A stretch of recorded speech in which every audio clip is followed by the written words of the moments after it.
since it came out, and it does exactly what I need to do. Long off the tee, holds a lot of greens. I can easily spin it with the wedges.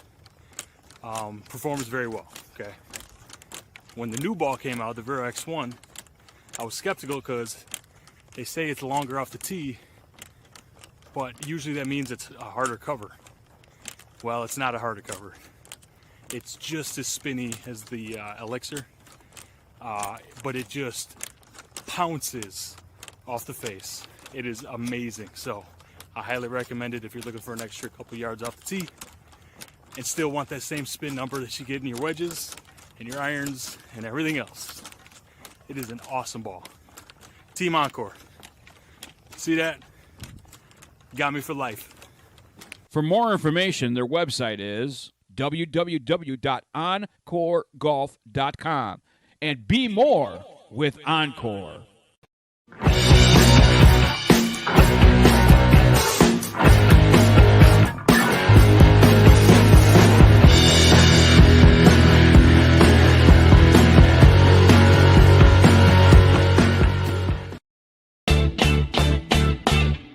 Having a corporate or charity golf event? Backswing Golf Events can supply your tournament with personable, professional golfers to entertain and fundraise on the golf course. They can accommodate any size group, whether it be 3 players to 500. They are your team. From range lessons, Beat the Pro, and Pro-Am style roaming, they're making lasting memories one swing at a time. So make sure to check out backswinggolfevents.com or call us direct at 661-316-3093 and book your pros now.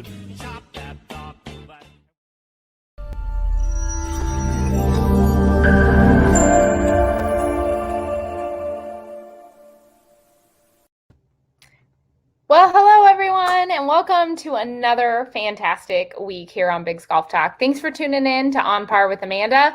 It has been a hot minute, but I'm always happy to share and spill the tea with everyone in the golf world. First off, I have to say there has been a lot of great golf going on and a lot of action just for the men and the women. There's a lot going on. So when I came across what I'm going to talk about today, I thought it was super important. I'm, as most of you know, because I've had this discussion before, not the biggest feminist in the world, but I also really do believe that, women's golf can stand a heck of a lot more attention and collaboration and ratings and all the things that go along with what it means to have a tour.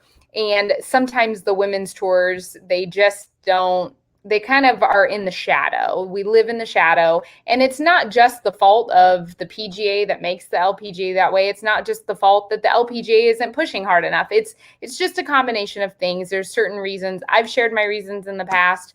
But that's what makes me very happy about this next article. A lot of times when you are watching a sport on television and you listen to broadcasters dictate the feel, the mood, how the audience will react to things. If you have broadcasting that's going on that is very negative and aggressive, you as a spectator will start to become negative and aggressive towards things that are going on, and vice versa if you have a very calm broadcasting team. So I think it definitely shifts the dynamic and the mood.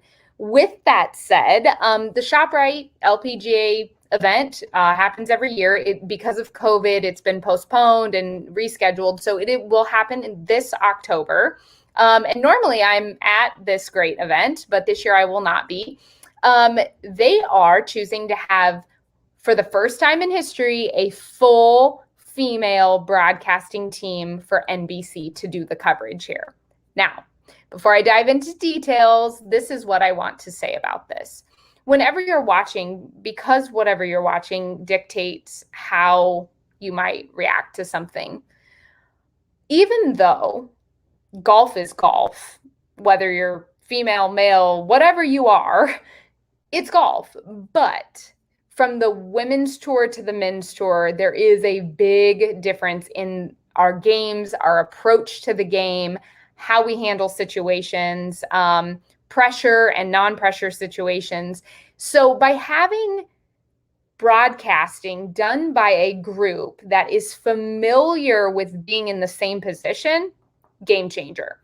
I'm not saying that a guy doesn't know golf. Of course, they know golf wonderfully, but they're not going to know it from a female perspective. And that is different. And like I said, we approach and attack the game a lot differently than anyone that has ever watched the females play. Always know that it's quite a bit different than the men. Just as far as our short game, we obviously don't have the distance the men have. So we have to attack and approach a little differently to kind of make up for the lack of distance. But we have a lot more finesse. Our short game is a lot different. There's just so many elements to this. And I think it's really interesting. I always tell people to watch when they say, oh, what should I be watching to get better as I'm practicing? I always say, make sure you're watching a little bit of women's golf as well. I know the go-to is the men's tour, but the female tour is awesome because you see a more realistic approach to the game, because no one's built like Dustin Johnson or, Bryson DeChambeau. Like, these are freaks of nature, and more power to them. But from the average golfer, you want to follow a tempo, a swing pattern that's a little more geared towards the females. It's more of that Freddie couple swing. But you're going to get that by watching the women with tempo and finesse. So those are things I'm going to start with. Now, as I bust into this article, it makes me really happy. I think there's a huge part that this is such a rich golf tournament. And when I say the word rich, I don't mean money. I mean, it's such a rich cultural event. If you've ever been to New Jersey, the Seaviews Bay Course in New Jersey, it is like you walk in and you feel like it is just the most nostalgic place. That I feel like Annika and all of the previous champions are going to walk out. It gives you a feel that you don't get at a lot of golf courses. And so I think by having an all-female broadcasting team, we might feel some of that richness in just the history that's behind Galloway. So there, on the first note, is why I love the women. Now, the second thing is I want to talk about who's going to be broadcasting. So Kara Banks will take the play-by-play duties, and then Judy Rankin and Paige McKenzie are going to be analysts, and then Karen Stupples and Kay Cockrell will serve as the on-course reporting, which I think is going to be awesome. So Kay and Karen, I'm really excited to see them put their personalities. I always feel like the on-course reporting is a lot more interactive, obviously, and it's a tough gig. It's not an easy one. You're out there, you're trying to be quiet, but you're on the spot more than you are when they're sitting in the booth. So I think it's a really good combination.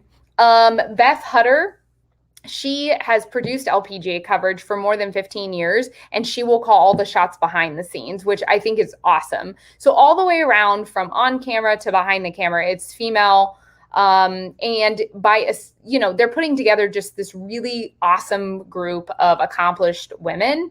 And it's gonna be a different experience. And that's what I like. I think in golf, as we're watching, and coverage from different networks is always a little different, but you get used to certain broadcasting. And I know that when I was over in Evian, we did social media broadcasting, and even that alone, it's a tough gig. I respect those that do it full time, but it makes all the difference in the world if you can know what you're talking about or know the sport, but then to know the sport from the same perspective, game changer. So I'm really excited to see how this goes. I'm really looking forward to watching this, so that way I can see, okay, when I watch this, I want to feel what they're feeling down there. And I think by it being a female tournament ran by females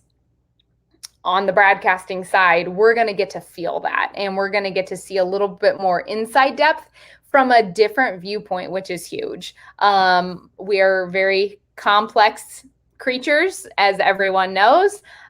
So I think having someone to dissect it from the same standpoint is going to be huge. So I will say that there have been a lot of firsts for females in the last couple years. I know that in 2020, right in the middle of the pandemic, or I guess at the beginning of the pandemic, NBC featured the first all-women's broadcast for a hockey game. I know that Renee Hadalid became the first woman to produce the Indianapolis 500 on NBC. There was the first woman to produce a Triple Crown race, like all of these behind the scenes. But I think it's going to be epic to bring not only the behind the scenes production, and it should be, it's a women's tour. We should have women doing the broadcasting. And don't get me wrong, I love Faraday and I love these guys that do a fantastic job, and I'm not knocking their abilities in the slightest to be out there and report, but it's just going to create, like I said, a different vibe, a different feel. And this is going to be something that I think is a game changer. Really, I think this could change, and you can quote me, because when we look a year and a half from now, I think that this could change women's golf and the ratings they get, because now it becomes a little bit more level of a playing field as far as I'm getting all that I'm getting. When I watch the guys tour and guys broadcast, I'm getting everything out of it because it's coming from the same view. Same with the women. And so this might be a huge game changer. And I mean, it can't hurt. Let's put it that way. So I'm just hoping that they're enthusiastic enough, like the male broadcasters that we see. I'm really excited to see where this goes. So I want to hear your thoughts. Make sure that you are writing in every week. You can write in at bigsgolftalk@gmail.com. You can write into me on Instagram. A Robertson Golf is where I will be. Slide into those DMs. And until next week, keep swinging for par.